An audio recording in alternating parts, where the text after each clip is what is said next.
안녕하세요 여러분. 오늘 장 보셨습니까? 정말이지 심장이 쫄깃한 하루였습니다. 바로 이때 전만 해도 장중에 5% 넘게 곤두박질 치면서 매도 사이드카까지 걸렸던 그 코스피가요. 오늘은 정반대로 5% 넘게 폭등하면서 매수 사이드카가 발동됐습니다. 그것도 장중 한때 7,000선을 다시 넘어서면서 나흘 만에 7,000피를 되찾았어요. 삼성전자와 SK하이닉스는 오늘도 나란히 급등하면서 이틀째 시장을 끌어올렸습니다. 며칠 동안 계좌만 열면 한숨부터 나오던 분들, 오늘은 오랜만에 온통 빨간불을 보면서 가슴을 좀 쓸어내리셨을 겁니다. 저도 오늘 시세장을 보면서 며칠 만에 처음으로 어깨에 힘이 좀 풀리더라고요. 그런데 지금 이 영상 보고 계신다면 여기서 채널 끄지 마시고 끝까지 들어보셔야 합니다. 왜냐하면 저는 오늘 이 폭등을 보면서 마냥 환호할 수만은 없는 아주 중요한 질문 하나가 떠올랐거든요. 대체 왜 며칠 전까지 그렇게 무섭게 팔아치우던 큰손들이 오늘 갑자기 태도를 싹 바꿔서 시장으로 돌아온 걸까요? 이 이유를 모르면 오늘 이 반등이 진짜 바닥 탈출인지 아니면 또 한 번의 반짝인지 절대 알 수가 없습니다. 그리고 하나 더요. 오늘 온통 폭등이다, 사이드카다 시끄러운 뉴스들 사이에서 정작 이번 반등의 진짜 정체를 알려주는 결정적인 데이터 하나가 조용히 묻혔습니다. 외국인 매매 기록 안에 무려 12주 만에 처음 벌어진 아주 상징적인 사건이 숨어 있었어요. 이 하나의 사건이 오늘 이 반등이 하루짜리 불꽃놀이인지 아니면 진짜 추세의 시작인지를 판가름하는 열쇠입니다. 이게 뭔지, 왜 이게 여러분한테 그렇게 중요한지 오늘 영상 중반에 하나도 빠짐없이 정확하게 짚어드리겠습니다. 그러니까 오늘 영상은요, 그냥 오늘 몇 % 올랐다는 결과만 확인하고 끄는 그런 영상이 아닙니다. 오늘 밤과 이번 주 여러분이 실제로 계좌를 어떻게 지켜야 할지 그 대응까지 통째로 정리해드리는 영상이에요. 그래서 중간에 끊으시면 가장 중요한 부분을 놓치게 됩니다. 영상 시작하기 전에 구독과 좋아요 한 번씩 꼭 눌러주시면 오늘 밤 미국장 대응하시는데 분명히 큰 힘이 됩니다. 자, 그럼 바로 시작하죠. 자, 그럼 먼저 오늘 밤과 내일을 준비하는 분들을 위해서 지금 시장이 어떻게 돌아가는지부터 차근차근 정리해드리겠습니다. 오늘 이 폭등의 불씨는 사실 간밤 미국에서 넘어왔습니다. 어젯밤 뉴욕 증시는 세 지수가 나란히 상승했어요. 다우 지수가 0.74%, S&P 500이 0.89%, 그리고 기술주 중심의 나스닥이 1.29% 올랐습니다. 그런데 지수 상승폭보다 훨씬 더 뜨거웠던 게 바로 반도체였습니다. 정말 놀라운 숫자들이 나왔어요. 메모리 반도체의 대표주자 마이크론이 하루에만 12% 넘게 폭등했고, 샌디스크는 14%, 웨스턴 디지털은 12%, 시게이트는 11% 넘게 급등했습니다. 불과 며칠 전 금요일에 두 자릿수로 빠졌던 바로 그 종목들이 이번엔 두 자릿수로 튀어오른 겁니다. 필라델피아 반도체 지수도 5% 넘게 올랐고요. 참고로 이 필라델피아 반도체 지수는 지난 금요일에 사상 최고치 대비 20% 넘게 빠지면서 공식적으로 약세장에 진입했다는 판정까지 받았던 지수예요. 그렇게 두들겨 맞았던 지수가 이렇게 하루 만에 5% 넘게 반등했다는 건 그만큼 시장의 분위기가 확 바뀌었다는 뜻입니다. 이게 무슨 뜻이냐? 지난주에 반도체를 그렇게 팔아치우던 돈이 이번 주 들어 다시 반도체로 우르르 몰려들고 있다는 겁니다. 그 흐름이 그대로 오늘 우리 삼성전자와 SK하이닉스 급등으로 이어진 거예요. 미국에서 밤사이 반도체가 뜨겁게 달아오르면 다음날 아침 우리 반도체가 그 열기를 그대로 이어받는 겁니다. 아시아 시장도 오늘 다 같이 웃었습니다. 일본 니케이가 올랐고 대만 가권 지수도 반도체 대장주 강세에 힘입어 상승했어요. 어제는 세계 최대 파운드리 업체인 TSMC가 크게 오르면서 대만 시장이 5월 이후 최대 상승폭을 기록하기도 했습니다. 일본에서는 메모리 기업 키옥시아가 하루에 17% 넘게 폭등했고, 홍콩에서는 중국 반도체 기업들까지 두 자릿수로 튀어 올랐어요.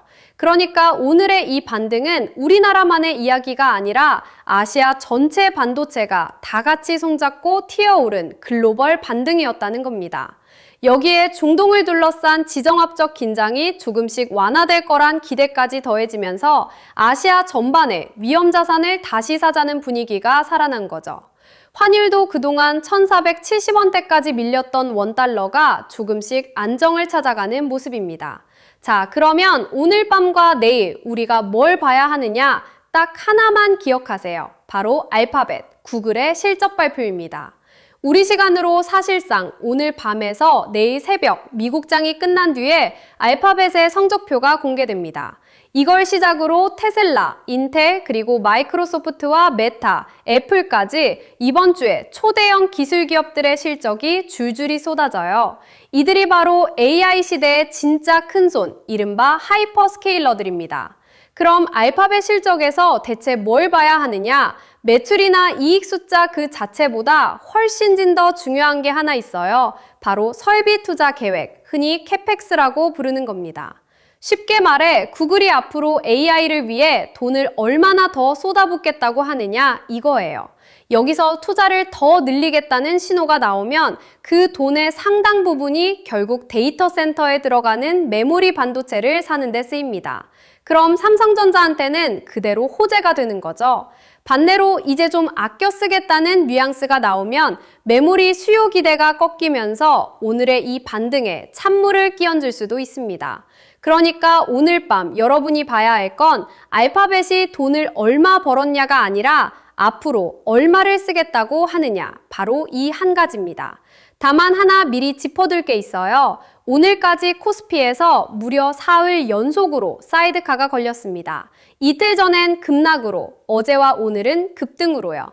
그만큼 지금 시장이 위아래로 미친 듯이 출렁이고 있다는 뜻입니다. 이 변동성, 오늘 영상 내내 절대 잊으시면 안 됩니다. 자, 이제 오프닝에서 예고했던 그 얘기를 해드리겠습니다. 오늘 폭등에 가려서 다들 그냥 지나쳐버린 이번 반등의 진짜 정체 말이에요. 바로 외국인입니다. 오늘 외국인은 우리 주식시장에서 장중에만 1조 6천억 원이 넘는 돈을 쓸어 담았습니다. 개인과 기관이 던진 물량을 외국인이 통째로 받아낸 거예요. 그런데 진짜 중요한 건 이겁니다. 외국인이 이번 주 들어서만 2조가 넘는 돈을 순매수하면서 무려 12주 만에 처음으로 순매수로 돌아섰습니다. 석 달 가까이 팔기만 하던 외국인이 드디어 방향을 튼 겁니다. 이게 왜 그렇게 상징적이냐? 그동안 우리 시장을 그토록 짓눌러온 가장 큰 무게추가 바로 이 외국인 매도였거든요. 올해 들어 외국인은 우리 시장에서 정말 어마어마한 돈을 빼갔습니다. 그 매도세가 코스피를 끝없이 아래로 끌어내렸던 거예요. 그 무거운 추가 사라지고 이제는 오히려 사는 쪽으로 방향을 돌렸다는 신호이기 때문에 이게 그렇게 중요한 겁니다. 배로 치면 계속 역풍만 불던 바다에 드디어 순풍이 불기 시작한 셈이죠. 그럼 여기서 자연스럽게 궁금해지죠? 대체 왜 갑자기 돌아온 걸까? 여기에 대해 아주 흥미로운 진단이 나왔습니다. 세계적인 투자은행 UBS가 이렇게 분석했어요. 지난주 반도체 급락은 사실 반도체 회사들의 실적이 나빠졌기 때문이 아니었다. 헤지펀드 같은 큰 손들이 그동안 쌓아둔 포지션을 한꺼번에 정리하면서 생긴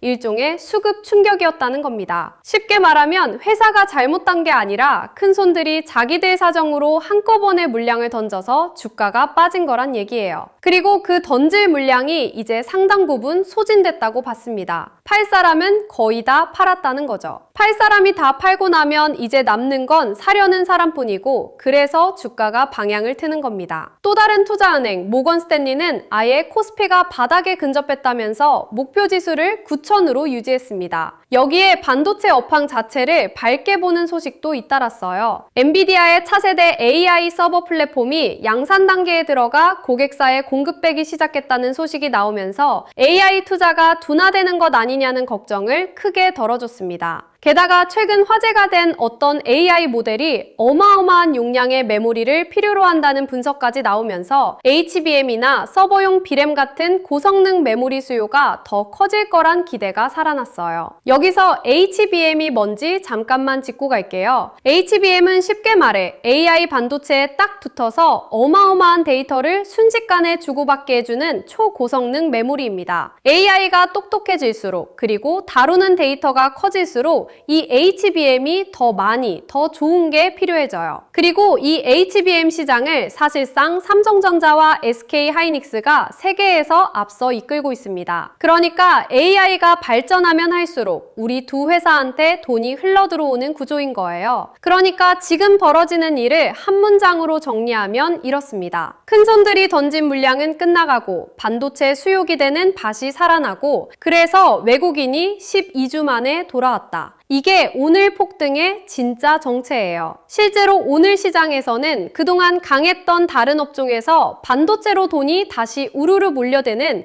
이른바 역순환매 현상까지 나타났습니다. 얼마 전까지만 해도 반도체에서 돈이 빠져나가 다른 업종으로 흘러갔는데 오늘은 정확히 그 반대 방향으로 물길이 뒤집힌 겁니다. 돈의 흐름이 이렇게 방향을 트는 건 시장의 무게중심이 다시 반도체로 옮겨오고 있다는 아주 중요한 신호입니다. 자, 여기까지 들으시면서 지금 삼성전자에 물려 계신 분들 마음이 조금은 놓이셨으면 좋겠습니다. 방금 제가 말씀드린 UBS의 진단 다시 한번 곱씹어 보세요. 이번 급락은 회사가 못나서가 아니라 큰손들의 사정 때문에 생긴 수급 충격이었다는 겁니다. 이게 물려 계신 분들에게 얼마나 중요한 얘기인지 아세요? 회사가 망가져서 빠진 주가는 돌아오는데 아주 오래 걸리거나 영영 못 돌아올 수도 있지만 남의 사정 때문에 억울하게 빠진 주가는 그 사정이 해소되면 대체로 제자리를 찾아가거든요. 비유하자면 이렇습니다. 멀쩡하고 튼튼한 아파트인데 옆 동네에 큰 불이 나서 놀란 사람들이 겁에 질려 헐값에 팔고 나간 거예요. 정작 그 아파트 자체는 그마나 안 갔는데 말이죠. 불이 잦아들고 나면 그 아파트 값은 결국 원래 가치를 되찾기 마련입니다. 지금 삼성전자가 딱 그런 상황이라는 겁니다. 그리고 어제와 오늘 이틀 연속 반등이 그걸 증명하고 있습니다. 낙폭이 컸던 바로 그 자리에 다시 사겠다는 사람들이 이렇게 많이 몰려들었다는 거잖아요. 외국인은 12주 만에 순매수로 돌아섰고 세계적인 투자은행들은 바닥이 가까웠다고 진단하고 있습니다. 무엇보다 삼성전자가 만드는 메모리에 대한 수요는 그 어떤 공포에도 흔들리지 않고 오히려 커지고 있어요. 지금 이 순간에도 전 세계의 데이터 센터는 계속 지어지고 있고 그 안엔 삼성전자의 메모리가 채워지고 있습니다. 그러니까 지금 물려 계신 분들,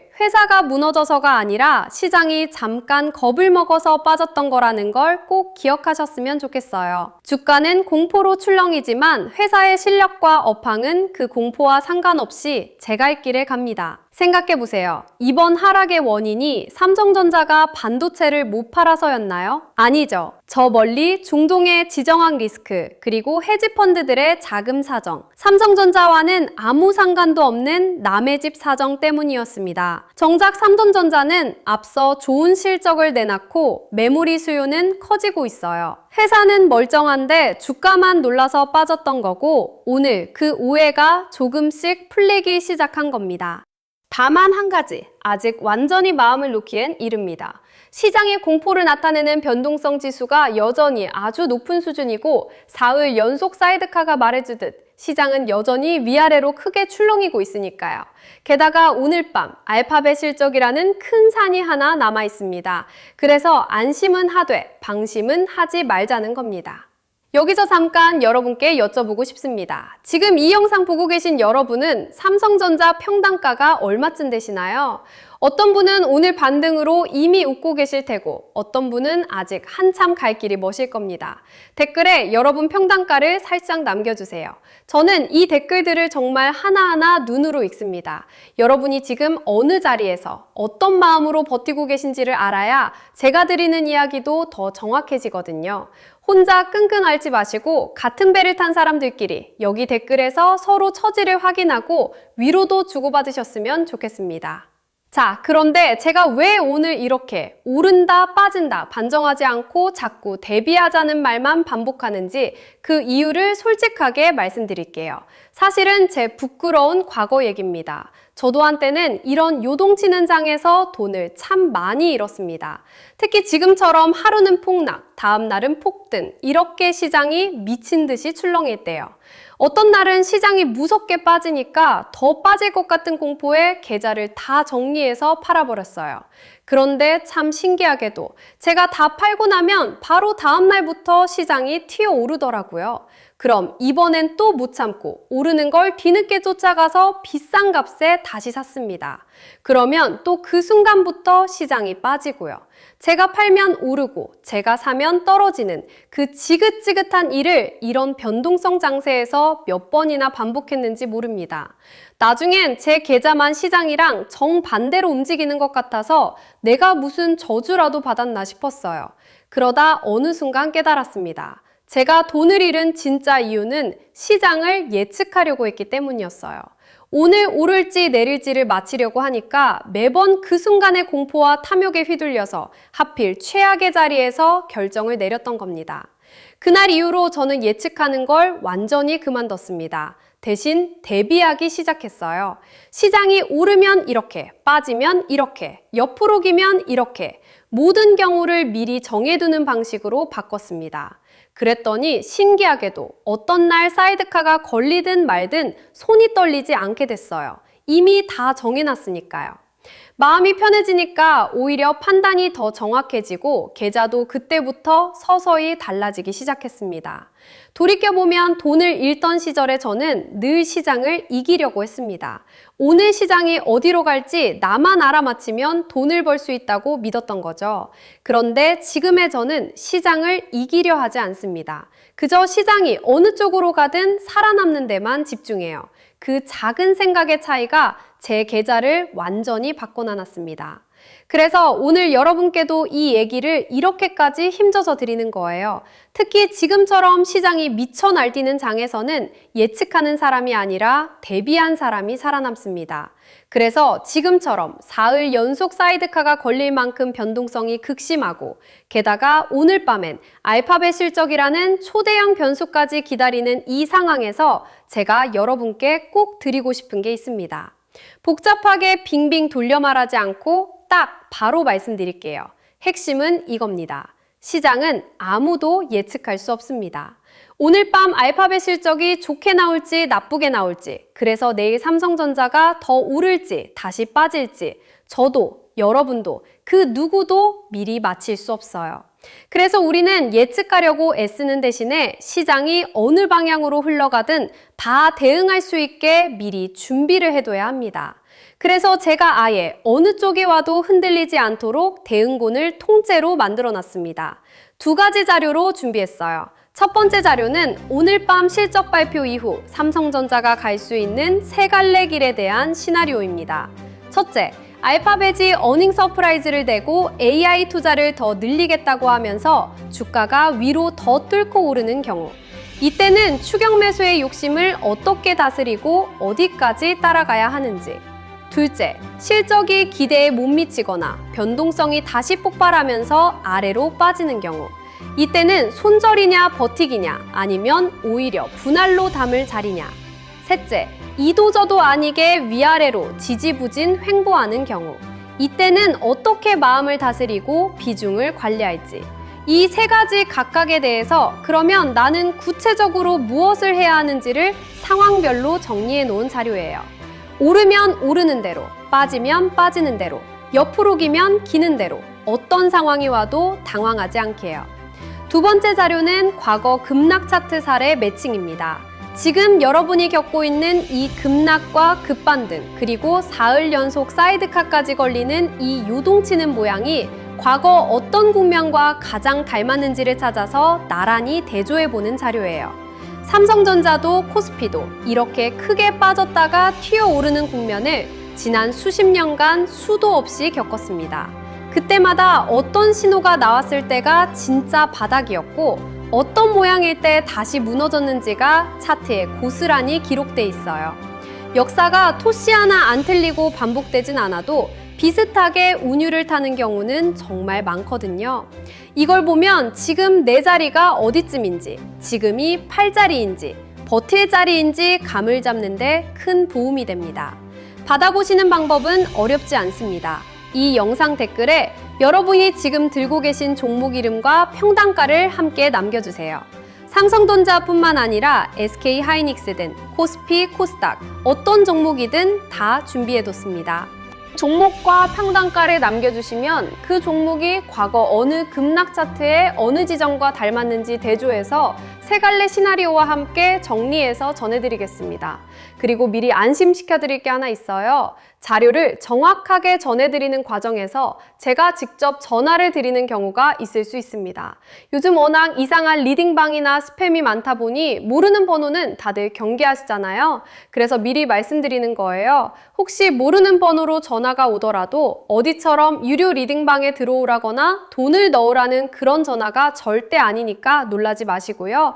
오직 여러분께 자료를 제대로 전달해드리기 위한 연락이라는 것만 기억해 주세요. 마지막으로 딱 한 가지만 분명히 하겠습니다.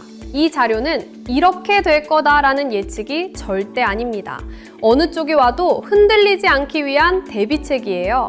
그리고 과거 차트 사례는 어디까지나 지나간 사례일 뿐 미래의 수익을 보장하는 게 결코 아니라는 점, 이건 꼭 기억해 주셔야 합니다. 자, 그럼 이제 제 판단을 정리해서 말씀드리겠습니다. 오늘 하루 딱 3가지만 기억하고 가시면 됩니다. 첫째, 오늘의 폭등에는 분명한 이유가 있었습니다. 회사가 나빠서 빠졌던 게 아니라 큰손들의 수급 충격 때문에 빠졌던 거고, 그 매물이 끝나가면서 외국인이 12주 만에 돌아왔다는 겁니다. 세계적인 투자은행들도 바닥이 가까웠다고 진단하고 있고요. 그래서 이 반등은 근거 없는 반짝이 아니라 나름의 탄탄한 이유를 가진 반등입니다. 적어도 오늘까지의 흐름은 물려 계신 분들이 조금은 희망을 가져도 될 만한 그림이에요. 둘째, 그렇다고 방심은 금물입니다. 시장의 변동성 지수는 여전히 높고 사흘 연속 사이드카가 말해주듯 언제든 다시 크게 출렁일 수 있어요. 특히 오늘 밤 알파벳 실적이 그 방향을 크게 흔들 수 있습니다.